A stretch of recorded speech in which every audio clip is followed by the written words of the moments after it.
Buenas tardes, mis amigos, bienvenidos nueva vez a otra entrega de su programa Foro Semanal y nosotros estamos listos como de costumbre para presentarles la entrega de hoy, pero vamos a darle las buenas tardes a Alexis Puello porque mi otra ala está libre este sábado. Buenas tardes. Buenas tardes a nuestro querido público que cada semana nos sintoniza a las 6 de la tarde con nosotros cada sábado. Claro que sí. Para actualizarse de los temas que siempre están en la palestra. Que transcurrieron durante la semana y que por el trajinar no pudo orientarse, pues aquí nos tiene a nosotros. Exactamente, para decirle qué pasó, qué está pasando y qué pasará en nuestro país. La proyección de esta semana. Tú estás cojita hoy porque te falta tu brazo derecho. Mi brazo derecho, me falta el señor Félix Rosario. Un saludito porque le dije, te voy a enviar un saludito para que después no se queje.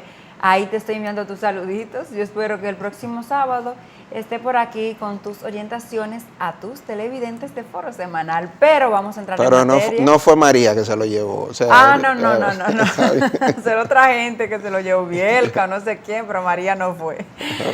Okay. Pues, mis amigos, esta semana el tema central de Foro Semanal es economía. Vamos a desglosar con nuestro invitado este presupuesto que ya discutió el gobierno para ver cómo andarán los números de cara al 2018 y también la ejecución presupuestaria para este segundo semestre de 2017 de un presupuesto de 600 y miles de pesos que tenía el gobierno cuando inició este año para gastar. Así es que vamos a ver qué nos dice nuestro invitado de cómo marchan los numeritos del gobierno, que nunca le da el dinero, siempre es poco. Y que de hecho con estos fenómenos naturales que le han dado tan duro a nuestro país, que ha habido que buscar recursos para poder resolver. Buscar y seguir buscando, porque la situación cada vez está más calamitosa, tomando en cuenta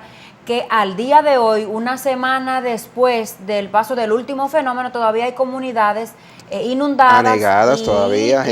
Y gente que están en casa de familiares y amigos porque la casa se le inundó o se le destruyó. Gente desplazada en albergues, todavía hay albergues abiertos con personas y comunidades todavía con agua, señores, a más de una semana de haber pasado el huracán María por nuestro país. La situación en el sector agropecuario está calamitosa. Se habla de más de 70,000 tareas de banano, de arroz, de plátano, de cultivos menores que fueron dañadas por el desbordamiento de los ríos, principalmente el Yaque del Norte, que es el río que irriga la mayor parte del Cibao, de la línea noroeste.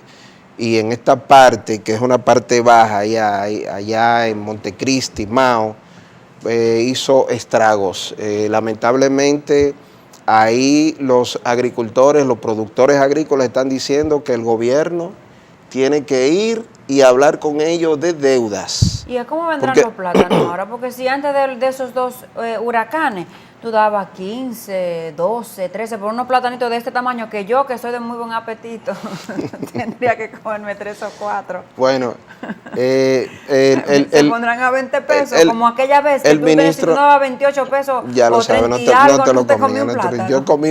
Yo comí más pan y yuca que el carajo, porque yo no le doy 30 pesos por un plátano a nadie. No, a nadie. En República Dominicana. Si para un remedio.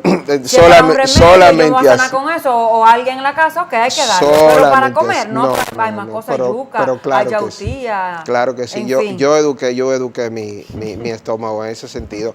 Pero el ministro de Agricultura, Ángel Esteves, y el ministro de la Presidencia, José Ramón Peralta, dijeron que tranquilo, que a la población tranquilo, que había suficientes productos para abastecer los mercados, o sea, que no había que tener nerviosismo, que tanto el plátano como el arroz, el plátano como el arroz tenían cifras récords de producción, que no se iba a desabastecer el mercado. Eso indica... Esos discursos ¿Tú crees? Sí, yo no creo en eso. Es el gobierno para que no se le intranquilicen las amas de casa y los comerciantes no empiecen a hacerle más huelga y más bochinche y más cuestiones, pero no. Bueno. Es que cómo va a abastecerse el mercado si los plátanos que iban a producirse se cayeron todos. Y el arroz, hubo una gran cantidad de tareas de arroz sembrada que era para corte,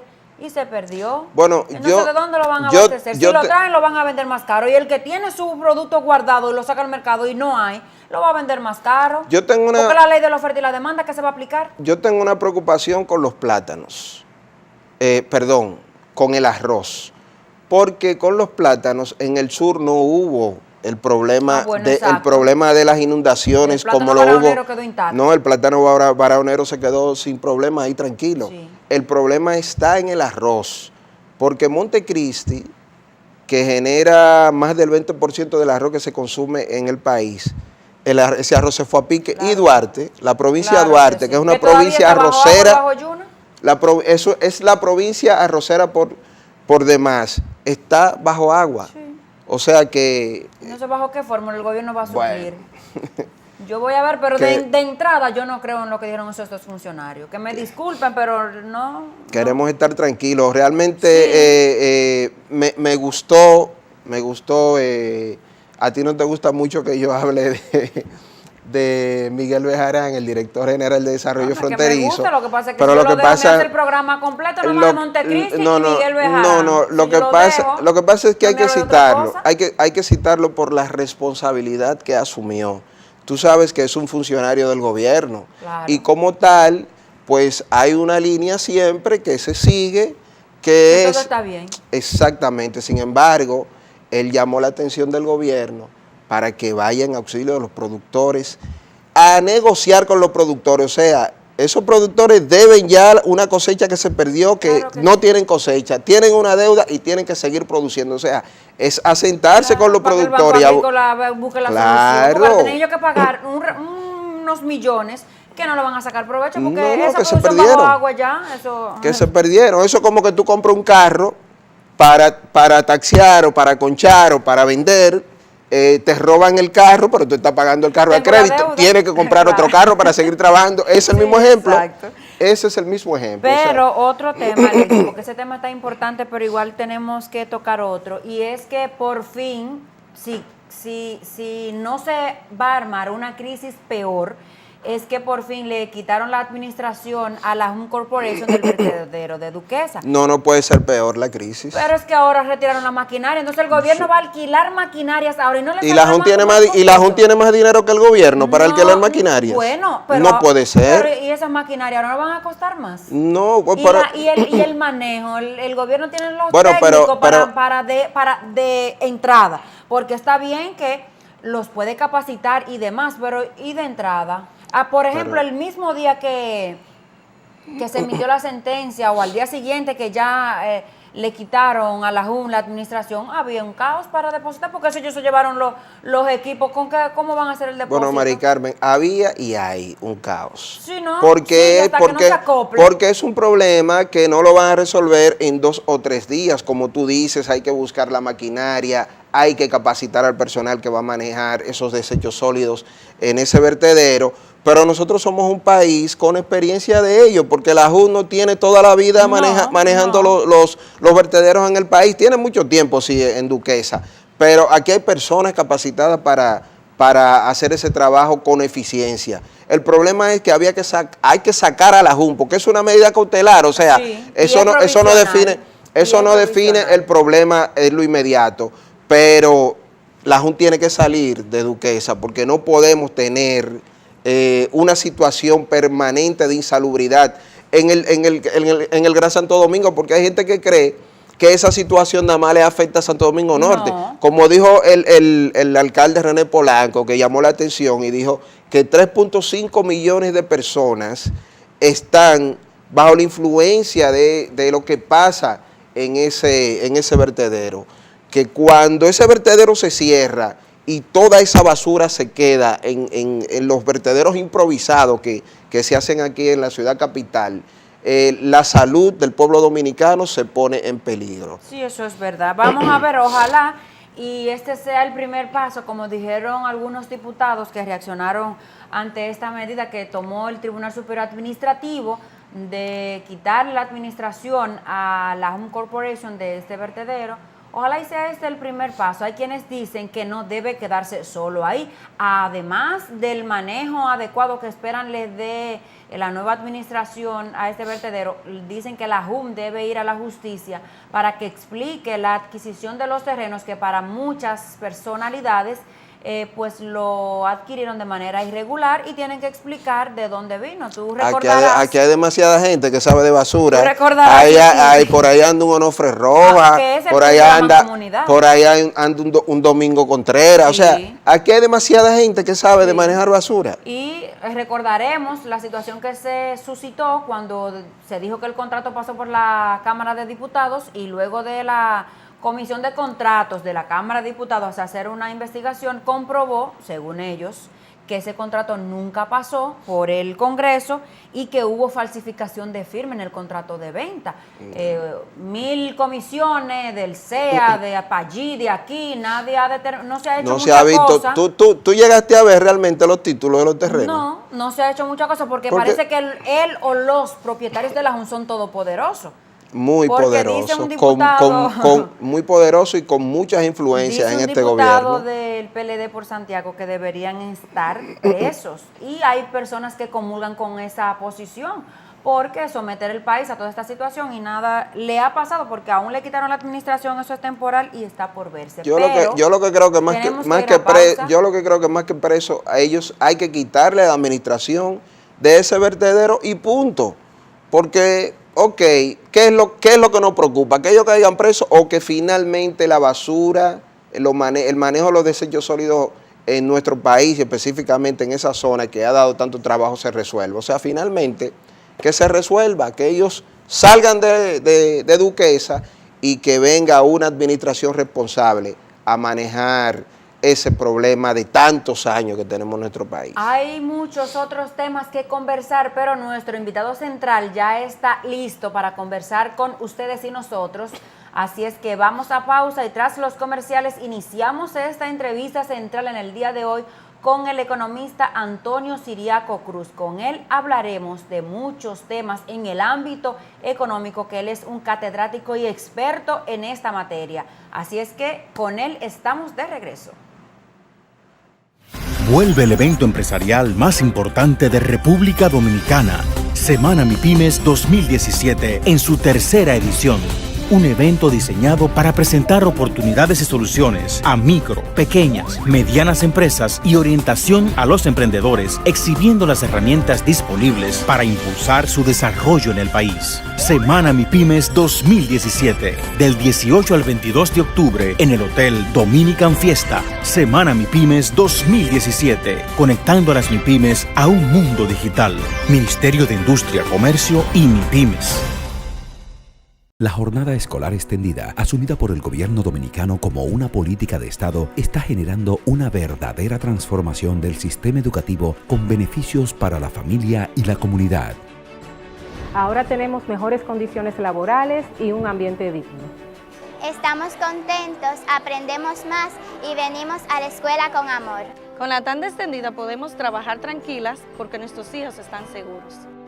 Ya suman más de 1.100.000 estudiantes que disfrutan en más de 15.000 nuevas aulas donde reciben docencia hasta las 4 de la tarde, con desayuno, almuerzo, merienda y materiales didácticos gratuitos. La finalidad es tener un sistema cabalmente incluyente y con calidad, pues como enarbola la revolución educativa del presidente Danilo Medina, la educación es el otro nombre de la libertad. Por la calidad integral del sistema educativo. Ministerio de Educación.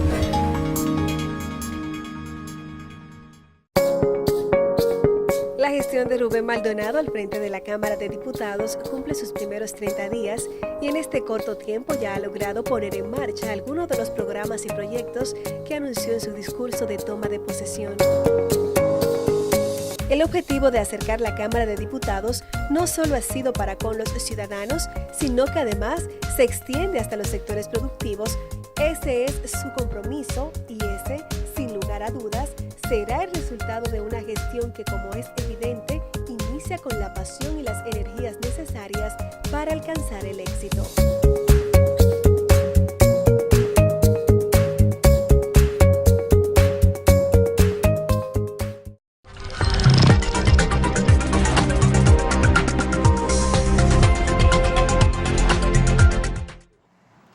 Mis amigos, como les dijimos, ya estamos en compañía de nuestro invitado en esta tarde, el economista Ciriaco Cruz nos acompaña para hablarnos de toda esta situación que tiene el gobierno ahora. Han pasado 2 huracanes y se supone que el presupuesto no estaba contemplado estos gastos extras, así es que él nos dirá cómo se manejará el gobierno con esta situación. Buenas tardes, caballero, ¿cómo está usted? Buenas tardes, María Carmen, Alexis. Estamos aquí para hablar, como tú has dicho, de esos temas importantes de economía, el tema, por ejemplo, de los desastres naturales, que yo creo que es un elemento importante que nosotros los dominicanos tenemos que ya tomar en consideración cada año, porque somos un país muy propenso a los huracanes, a las tormentas y a todo lo que tiene que ver con el cambio climático. Ciertamente esto no estaba programado, Claro. 2 huracanes en menos de un mes prácticamente. El segundo semestre del año ya inició. El comportamiento de la economía. Fuiste muy marcha? conservadora ahí, en 15 días. En 15 días. En 15 días, 2 huracanes. Mira, el coste económico de los huracanes para el dominicano, para la República Dominicana, es en promedio, ya se ha calculado dependiendo del tipo de huracán. Por ejemplo, el huracán más costoso aquí fue el huracán George. ¿Más que David? Más que David. O sea, incluso lo que pasa es que George se hizo una cuantificación con una metodología más exacta que David. Okay. David, lo más probable, fue un huracán que vino en una categoría 5, que fue fuerte, pero no, en ese momento no había una metodología de contabilizar el número de desastres. Entonces, en el caso de George, y la infraestructura también, claro, era muy débil, inferior claro, muy débil. Entonces, en el 98, la CEPAL hizo una cuantificación y lo hizo para todo el Caribe, con una misma metodología, y estimó que ese huracán le costó, en términos de desastre, $2.500 millones. Ha sido el más costoso. ¿El presupuesto de cuántos años? No, el presupuesto, imagínate, en ese momento, sí. Pero mira, en el año 96, el presupuesto nacional era de 26.000 millones. Sí. Y hoy el presupuesto es de 800, bueno, el proyectado. Para el 2018. 814.823 millones. Imagínense ustedes, ¿en cuánto se ha multiplicado el presupuesto? Sí. Claro, es otra sociedad, es una sociedad más que demanda más recursos, una sociedad que en la medida en que tú mejoras tu nivel de ingreso, tus demandas son mayores y de más calidad. Y eso se refleja en el presupuesto. Ahora, mira, la ley de presupuesto, la ley 423-06, en el artículo 33, estipula que el 1% de los ingresos ordinarios tienen que estar dedicados para un fondo de mitigación de riesgos naturales. Si uno observa el comportamiento de los ingresos este año, de los ingresos tributarios, la proyección para este año es de alrededor de 490.000 millones. Eso significa que el 1% de eso significa casi son 50.000 millones. Y debieron estar guardados. Claro, ¿tú entiendes? Cosa que no es así. ¿Por qué? Porque todos sabemos que aquí hay una temporada de huracanes todos los años. Claro. Y ese es un fondo de contingente que debe estar ahí. Ahora, eso es insuficiente. Es insuficiente porque uno sabe lo devastador. Solamente la cuantificación en la pérdida de arroz, que es el cultivo más importante, se va una cantidad, o se ha ido una cantidad sumamente grande. En el caso, por ejemplo, del banano en la República Dominicana, los productores han estimado una pérdida de más de 1.000 millones. Eso es solamente en cultivos. pero en la reconstrucción de casas, de puentes, de calles, tendido eléctrico, todo eso, cuando tú lo cuantificas, te da un monto en promedio con un tipo de huracán 2 y 3 de alrededor de 430 millones de dólares en promedio. Y por ahí va ese monto. Por año. Por año. Entonces... ¿Y con cuánto, escúchame, Siriaco, sí, con cuánto está manejando el gobierno esta situación de emergencia?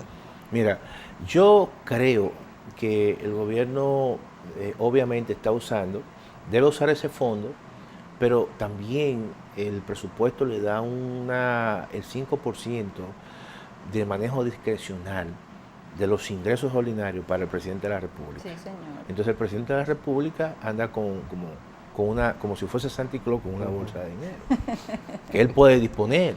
Entonces estamos hablando del 5%, es una cantidad importante. Claro. Entonces gran parte de esas situaciones que son imprevistos se manejan a través de la Presidencia de la República, que yo creo que es un porcentaje muy alto para que quizás una entidad o una persona de forma discrecional lo maneje. Entonces yo me imagino que de ahí salen los recursos para fines de ayudar a las personas que se han desplazado, a los productores que tienen dificultades.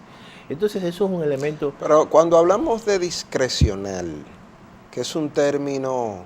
Bueno, ya no es discrecional porque ya está, vamos a decir, estimado y está en el proyecto de ley de presupuesto, perdón, en la ley orgánica de presupuesto, en la 423-06. O sea, eso está clarísimo ahí. Ahí aparece que el 5% de los ingresos ordinarios tienen que estar, tienen que ser usados. Sí, porque se pudiera entender que ese dinero, o sea, como que estaría exento de las normas de control. No, todos los recursos que se manejan en el presupuesto están obviamente estrictamente sobre normas de controles. Eso es así. Claro, uno usa el término discrecional porque él lo puede dedicar, por ejemplo, a actividades muchas veces que no están presupuestadas, sino, bueno, vamos a dedicarle, como hacen la visita sorpresa, que si necesitan un fondo de 10 millones, entonces yo le doy 10 millones. Pero si va a otra actividad y necesita un fondo, no sé, de 20 millones, y él se la da. Entonces, es un elemento ya que le da holgura al presidente y discrecionalidad. Ahora, algo interesante, en el presupuesto del 2018, el monto sobre mitigación y gestión de riesgos naturales se incrementa. A raíz de la situación, obviamente, que ocurrió. Y yo creo que eso es importante porque cada vez más esos recursos van a ser mayores por las características de los huracanes, porque no solamente la República Dominicana se ve afectada por huracanes o ciclones, sino también por sequías. O por muchas lluvias. O por lluvias. Claro, sí, porque las sequías también merman la producción. Claro que sí. Obviamente que no tienen el impacto de grandes lluvias, porque las lluvias inundan, dañan cultivos, pero también dañan infraestructura. Entonces yo creo que en ese sentido, y viendo la experiencia, por ejemplo, que pasó en San Martín, que pasó en Martinica y que está pasando en Puerto Rico, una situación muy difícil. Entonces nosotros tenemos que vernos en ese espejo. Y por eso yo creo que esos recursos tienen que estar de una forma u otra disponibles en un fondo, en el Banco de Reserva, que es el Banco del Estado, para cuando se presenten esas situaciones, inmediatamente el gobierno puede reaccionar, ayudando a los afectados. ¿Hay una estimación de cuánto tendría que gastar el gobierno de lo que resta del presupuesto de este año para paliar un poco la situación que dejaron estos dos fenómenos, sobre todo en esa provincia del Nordeste que han sido tan afectadas? No, yo pienso que, por ejemplo, para estos próximos meses el gobierno debe destinar alrededor de $200 millones ¿Y de dónde va a sacar esos recursos? Bueno, obviamente... ¿Un presupuesto complementario? ¿Qué? Fíjate, en esos casos se hace el presupuesto complementario porque tú tienes que incorporar nuevas partidas de gastos que no están previstas. Entonces, necesariamente en algún momento el gobierno tiene que hacer ese tipo de adendo. Pero, ¿qué pasa? Mira, el presupuesto de educación, por ejemplo, es un presupuesto que no se está ejecutando de manera 100%. Es más, el Ministerio de Educación tiene dificultad porque no tiene los proyectos suficientes para gastar ese monto. Tiene mucho cuarto y poco en que invertir, lo que gastar. Entonces, tomando en consideración estas situaciones que se presentan, que son situaciones no previstas, al final pueden hacer transferencias de un capítulo a otro capítulo. Y eso es a través de una ley. Porque tú no puedes hacerlo de forma discrecional como tú has dicho. Si no, tú haces el presupuesto complementario y entonces fondos que tú tienes en un ministerio que no va a utilizar, tú lo transfieres a otro fondo y entonces lo utiliza, pero eso es mediante una ley, por eso es que se hace el presupuesto complementario. Y a partir a partir de la entrada en vigencia, o mejor dicho, del cumplimiento del 4% para la educación, sí. A partir de cuando ya este dinero empieza a llegar al Ministerio de Educación, ¿cuál ha sido ese promedio de ejecución o ese promedio del monto que no se ejecuta? O sea, ¿qué cantidad de dinero más o menos en promedio se está quedando? Generalmente, tú sabes que eso es una dificultad que hay en la administración pública. En la administración pública, en sentido general, cuando tú agarras el presupuesto y compara lo que se presupuesta con lo que se ejecuta, generalmente en promedio se ejecuta un 85%, un 85%, en algunos casos un 90%, y eso es en promedio. Hay instituciones que su nivel de ejecución es menos y otros donde hay un elemento de sobre ejecución, y por eso es que hay que hacer esos presupuestos complementarios y hacer transferencias al final. Y eso es una debilidad de la burocracia del Estado Dominicano, porque se supone que tú tienes que establecer un presupuesto que al final es un proyecto de ingreso y una ley de gasto público, porque el gasto es una ley y lo que tú proyectas, por eso es presupuesto, son los ingresos, porque los ingresos pueden subir o pueden bajar dependiendo de lo que pase. Y entonces cada institución hace ese ejercicio y dice, mira, yo voy a recibir tanto, pero yo tengo una serie de partidas ahí, y entonces muchas veces, producto de situaciones que se puedan dar, tú no recibes la cantidad de recursos suficiente, o sea, no te hacen las apropiaciones suficientes, entonces tú dices, bueno, este proyecto, ese programa no se va a ejecutar este año, o se va a ejecutar en tanto por ciento porque no tiene los recursos que los respalden. Y eso ocurre muchas veces en la administración pública. En la medida en que la administración pública va mejorando sus procesos, en esa medida entonces se acerca todo lo ejecutado con respecto a lo que se presupuesta. Se eficientiza el gasto. ¿Y cómo va la ejecución presupuestaria del gobierno en sentido general, tomando en cuenta de que hoy termina septiembre, pues mañana ya estamos 1 de octubre, el último trimestre de este año,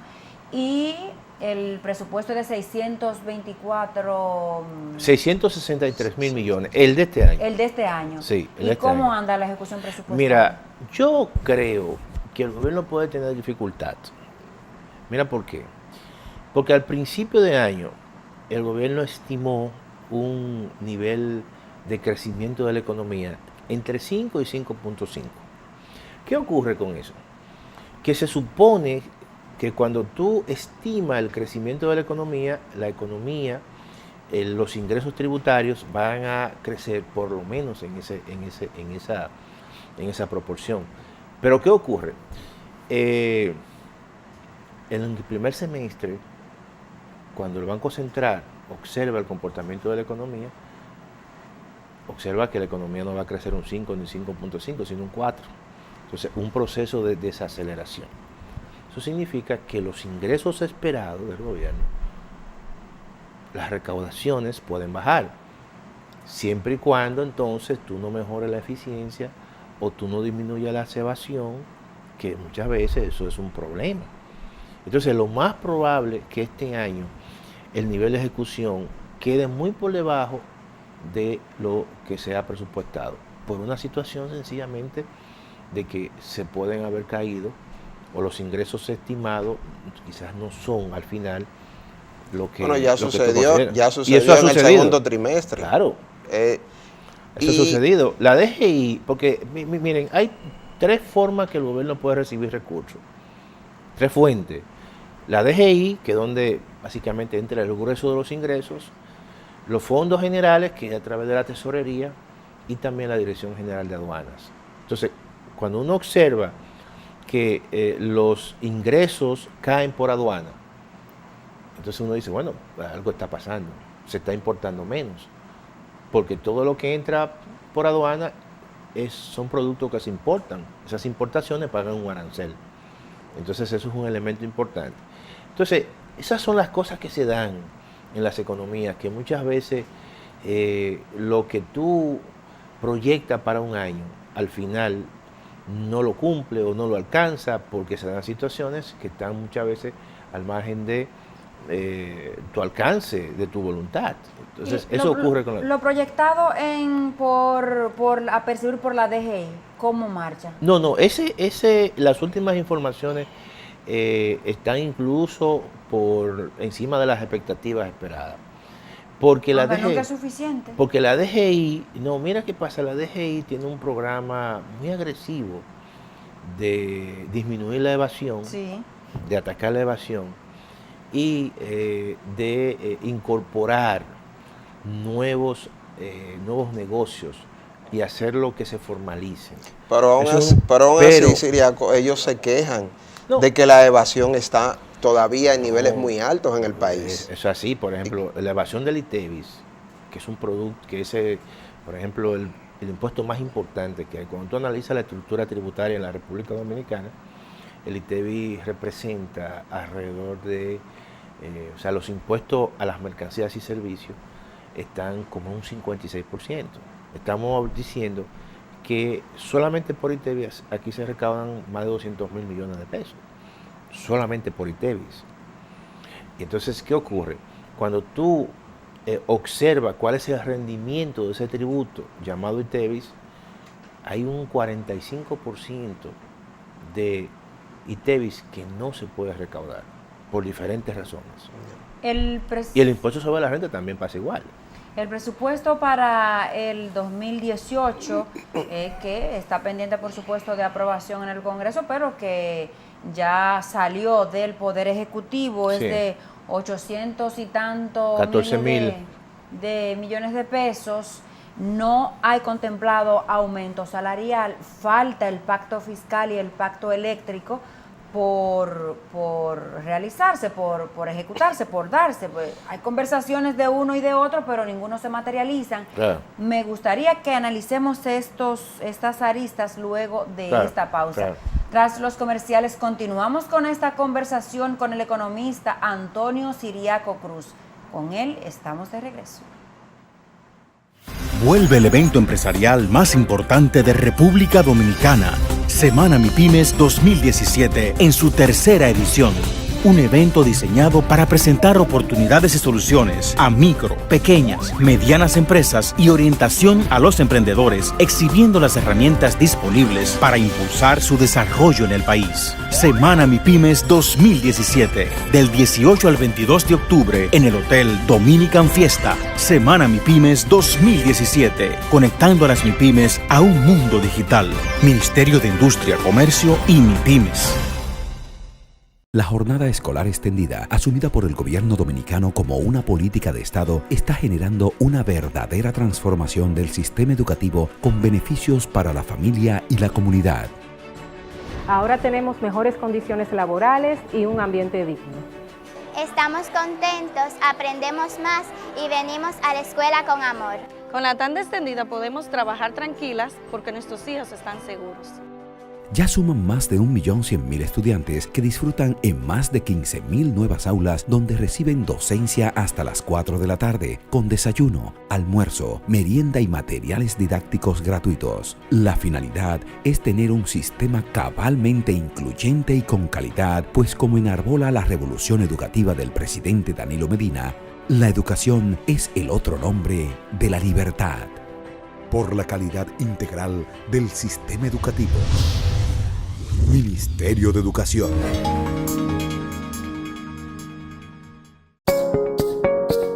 La gestión de Rubén Maldonado al frente de la Cámara de Diputados cumple sus primeros 30 días y en este corto tiempo ya ha logrado poner en marcha algunos de los programas y proyectos que anunció en su discurso de toma de posesión. El objetivo de acercar la Cámara de Diputados no solo ha sido para con los ciudadanos, sino que además se extiende hasta los sectores productivos. Ese es su compromiso y ese, sin lugar a dudas, será el resultado de una gestión que, como es evidente, inicia con la pasión y las energías necesarias para alcanzar el éxito.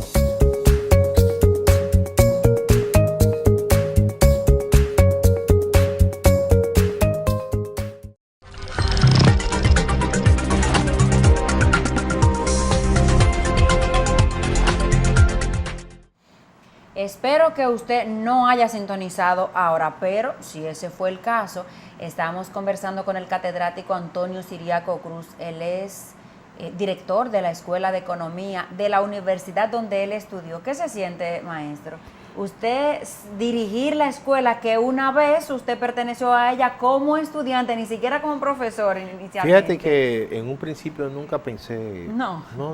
Cuando era un muchachón... No. Cuando entré a estudiar, bueno, me gustó mucho.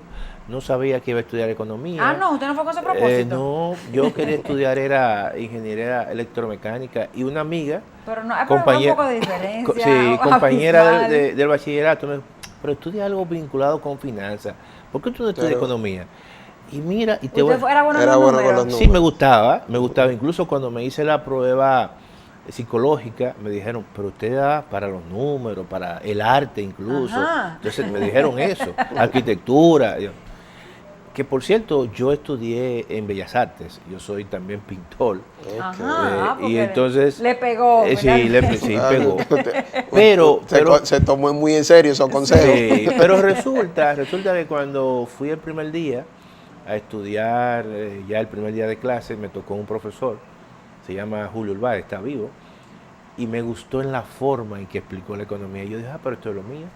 Y hasta el día de hoy me ha gustado. Mire, yo nunca he sido buena en los números, pero el único 100 que he sacado en un examen en mi vida fue en trigonometría, si no me equivoco.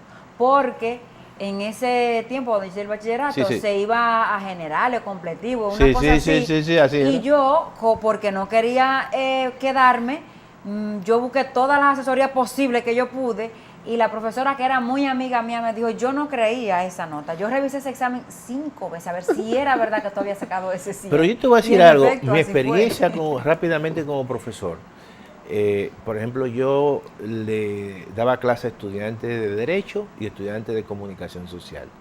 Sí, que hay una economía. Sí, o había, en el tiempo había una economía. No, todavía hay economía. Y déjame decirte una cosa. Yo...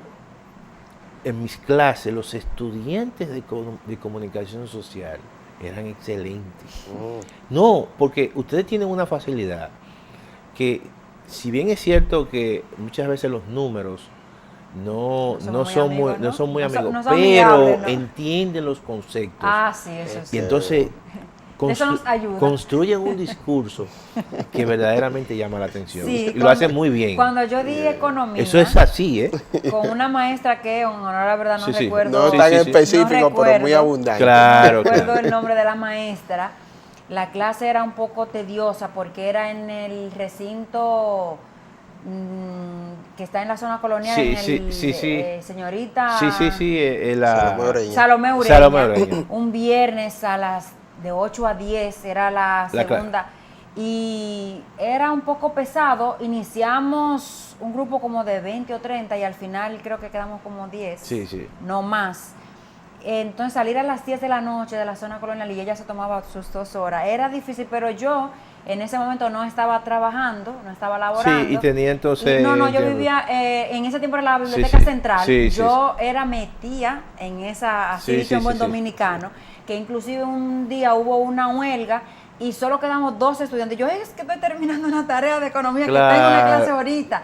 Y ese día casi no la cuento porque al salir lanzaron una bomba lacrimógena y todo. Y me fue muy bien. La verdad es que me fue muy bien en esa asignatura. Pero yo realmente con los estudiantes de comunicación social tengo una buena experiencia. Qué bien. Bueno. Son buenos.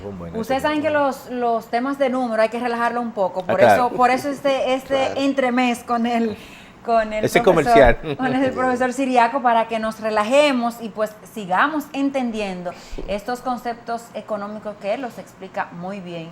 Y dejamos al aire analizar este presupuesto para el 2018 que el gobierno se ha proyectado de 814 mil millones y unos pesitos más. ¿Es suficiente? ¿Le dará para resolver estas demandas sociales a pesar de que no hay contemplado un aumento general de salario como tanto se está pidiendo el sector público? Yo creo lo siguiente, cuando tú analizas el presupuesto del 2018, hay un componente importante de deuda pública, de pago de intereses y amortización de deudas anteriores. Son 687 mil el de gasto. Sí, el de gasto más, y si tú le sumas, son 686 mil más 127 mil. Y la suma de eso te hace 814 mil. Ese ciento y tanto es lo que va para los intereses de la deuda. De la deuda, exactamente. Solo intereses. Porque el capital se va a quedar intacto, que es lo que están criticando muchos sectores, que es demasiado dinero solo para intereses. Claro, solo intereses, pero son compromisos. No, claro, si no caemos en números rojos. En números rojos. Entonces, ¿qué ocurre con esto?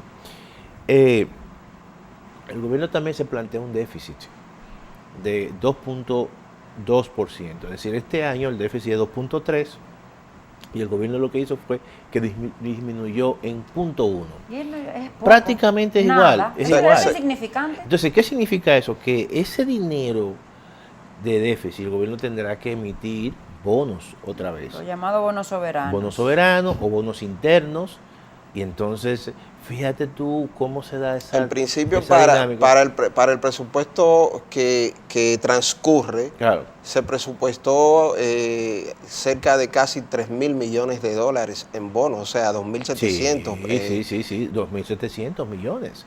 Y entonces, ¿pero qué ocurre con esto? Mira, los bonos, o sea, el endeudamiento per se no es malo.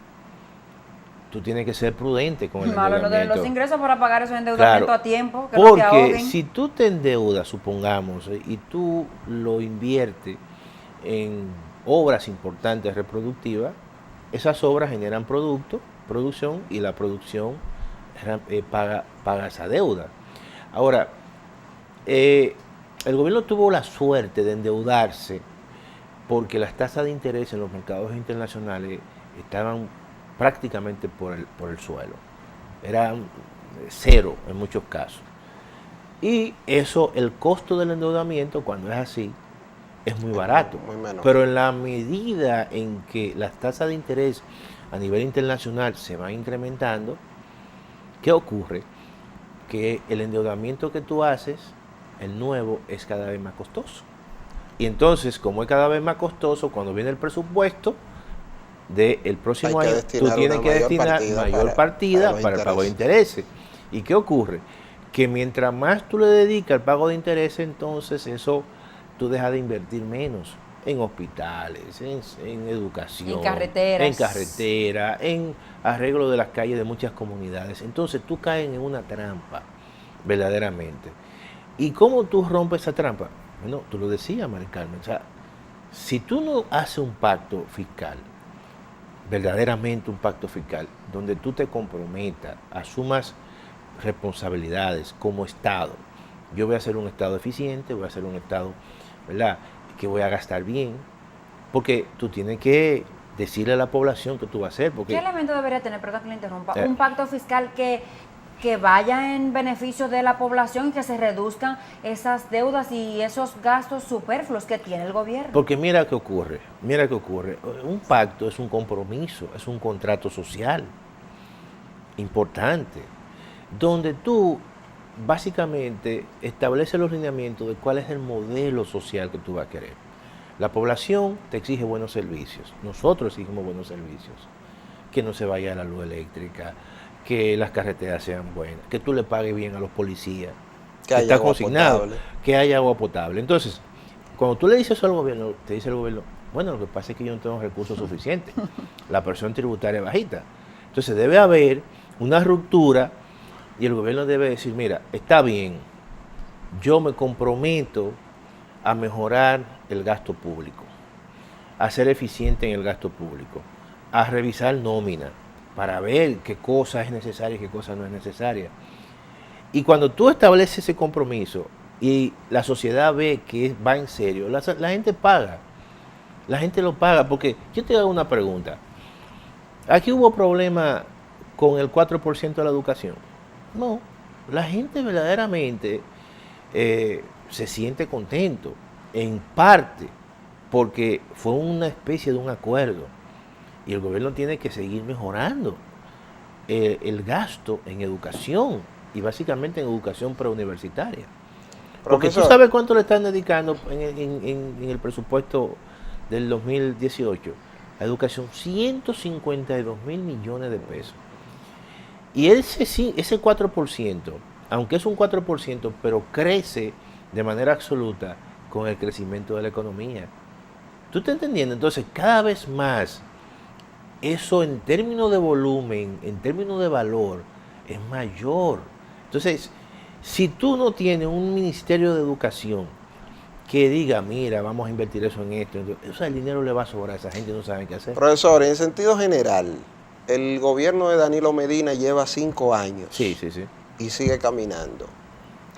El gasto que ha tenido este gobierno en ese transcurso, ¿cómo ha sido? ¿Ha sido bueno, regular, malo, deficiente? ¿Hay que mejorarlo? ¿Cuál es la opinión en torno al gasto? Yo creo que hay que mejorarlo.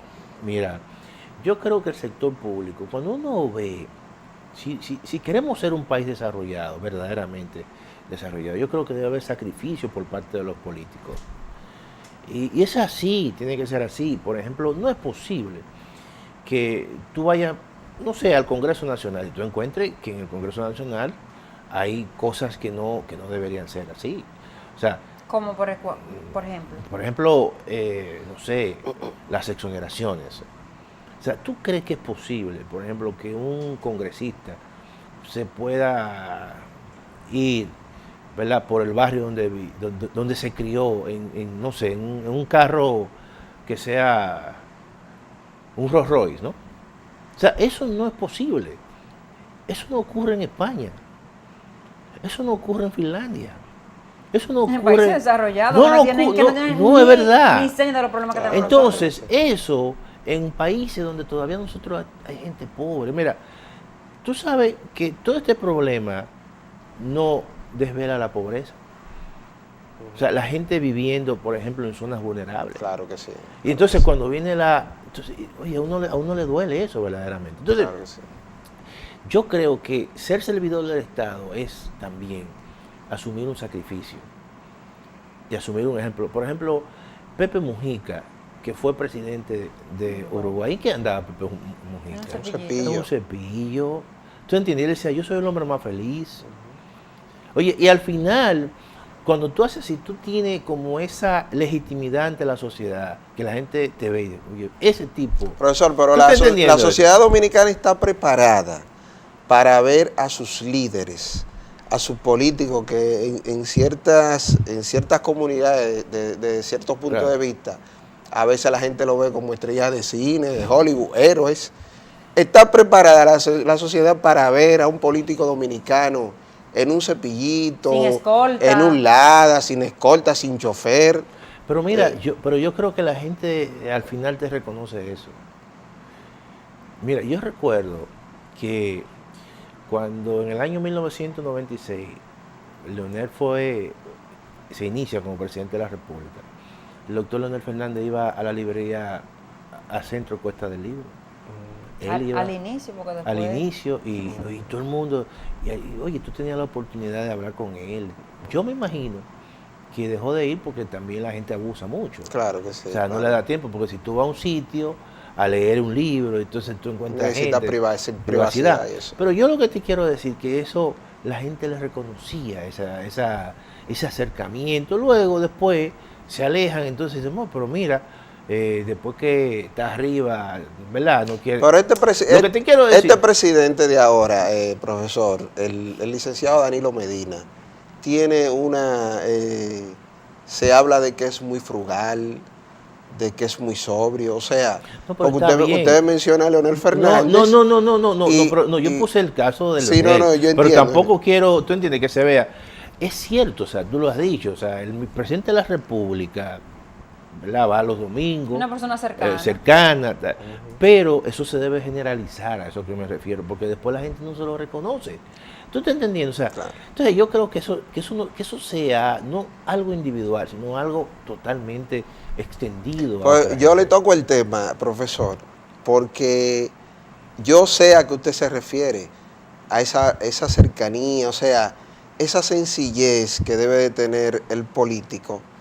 Pero le menciono a Danilo porque según he escuchado, por ejemplo, cuando Danilo va a esas visitas sorpresas, e inclusive cuando inaugura algunas obras, no les gusta que vaya ese séquito de jipeta porque realmente no cae bien. O sea, eso de alguna manera el político está aprendiendo a desmontarlo. Mira, algo muy importante que que Danilo generalmente lo caracteriza, ¿no? A diferencia, por poner un nombre, de Leonel Fernández. Por ejemplo, en la silla que se sienta Danilo, no es una silla que te la llevaban. No dejaron esa costumbre. Esa costumbre. Él desarraigó. Desarraigó. Eso es positivo. A eso que yo me refiero, que la gente lo vea como muy cercano. Entonces, yo creo que nosotros tenemos que generalizar eso. Pero nosotros ponemos el caso de Danilo o el caso de Leonel Fernández. Pero vámonos al Senado. ¿Quién hace eso en el Senado? Ninguno. ¿Quién hace eso en la Cámara de Diputados? ¿Tú entiendes? O sea, esas son las cosas que nosotros tenemos que ir cambiando. Profesor, volviendo al tema, que ya los muchachos nos están haciendo señas, que ya casi nos vamos. Pero usted es un hombre de la UAS. Y estamos hablando de que el gobierno acaba de elaborar su proyecto de presupuesto. O sea, vamos a ver a la UAS caminando hacia la Casa de Gobierno solicitando. Ese Viacrucis que hacen todos los años. Ese tradicional Viacrucis. Mira, el problema de la UAS, por eso yo soy crítico de las cosas que se hacen mal. Y yo trabajo en la UAS. Yo cumplo con mis tareas como director de escuela y trato de cumplir. Y trato de ser muy estricto en ese sentido, porque uno tiene aspiraciones y uno no quiere que le digan tal cosa. ¿Qué ocurre? A la UAS en este presupuesto le aumentaron 300 millones. No es suficiente. Menos que el anterior. Claro, no es suficiente, o sea, no es suficiente, pero yo creo lo siguiente, nosotros en la UAS tenemos que hacer un ejercicio también de transparencia, porque los fondos que recibe la UAS son fondos de nosotros, tuyos, míos, públicos. Y esos fondos públicos tienen que ser transparentes, rendir cuentas, presentar ejecución presupuestaria. Por eso yo digo que aprovechemos el pacto fiscal para hacer una gran reforma del Estado Dominicano, que incluya todo, que incluya Congreso Nacional, universidad pública, ayuntamientos, gobierno central, organismos especiales, Poder Judicial, y eso nosotros tenemos que hacerlo. Profesor, Alexis, ya. Ya nos vamos. Alexis, vamos a cortar el programa en el aire, Alexis Cuello. Pero, Mari Carmen Rojas, hay un rumor que duele en los oídos y es que a la UAS no se le da dinero precisamente porque se derrocha. Mira, te voy a decir una cosa. Lo necesitan, pero se derrocha. Por eso yo, de forma unilateral, soy de los que yo soy partidario de un proceso general de saneamiento del Estado Dominicano, precisamente para eso, para que la gente muchas veces diga, mira, tú quieres recursos, pero necesitas una serie de condiciones. Y yo soy de los que plantea que la UAS de forma unilateral tiene que hacer esas condiciones, incluso antes que se lo pida el Estado, para que tenga verdaderamente legitimidad cuando pida recursos. Eso es lo que yo creo. Profesor, nosotros estamos encantados de que usted haya estado esta tarde aquí en Foro No, para Semanal. mí es un placer. Yo me he sentido hoy como en mi casa. Ah, Qué bueno, de gracias, hecho, gracias. así igual nos sentimos nosotros con este invitado de lujo, que como de costumbre siempre les traemos Así en es, Foro así es. Semanal. Gracias por acompañarnos. Gracias a ustedes. A ustedes, gracias por la sintonía que nos dispensan sábado tras sábado. Decirles que esto es un hasta luego. Porque la próxima semana, si Dios lo permite, aquí estaremos de nuevo con otra entrega de su programa Foro Semanal. Bye bye. Feliz resto del fin de semana.